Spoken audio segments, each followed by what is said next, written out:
How's it going? It's Jonathan Miller here. Let's go for a drive.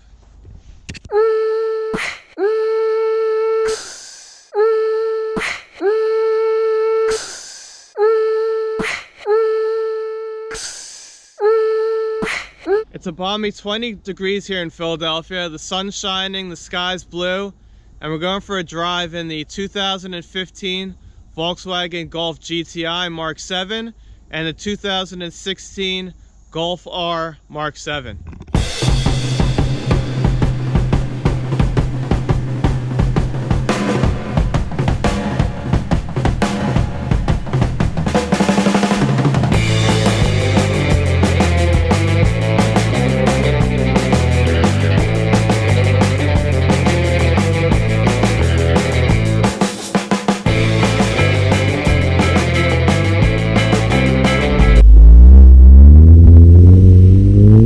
This is the 2016 Volkswagen Golf R Mark 7, pictured here in lapis blue metallic over black leather.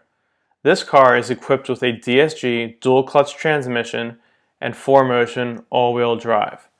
The Golf R has a 2-liter, 4-cylinder motor making 290 horsepower and 280 pound-feet of torque.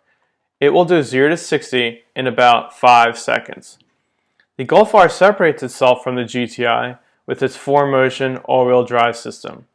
When operating under a relatively low load or when coasting, the front wheels are driven and the rear wheels are decoupled, helping to save fuel.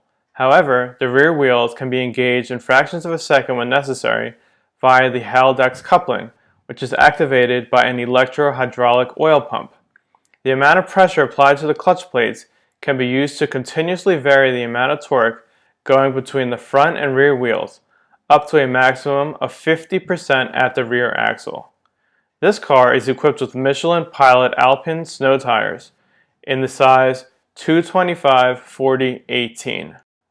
Next up is the 2015 Volkswagen GTI Mark 7, pictured here in reflex silver over black leather. This car is equipped with a 6-speed manual transmission with power routed to the front wheels. The 2015 GTI has a 2-liter, 4-cylinder motor making 210 horsepower and 258 pound-feet of torque. It will do 0 to 60 in about 6 seconds. The GTIs have a red line running through the headlights and red trim lights on the interior, while the Golf Rs are blue. This car is running the Continental Extreme Contact DWS 06 tires in the stock 225/40/18 size. So we've modded these two Volkswagens here. We've wrapped them in what I like to call winter assault. It's going to be the new fashion craze in the car world. Looks a little bit better on the blue Golf R than it does on the silver GTI.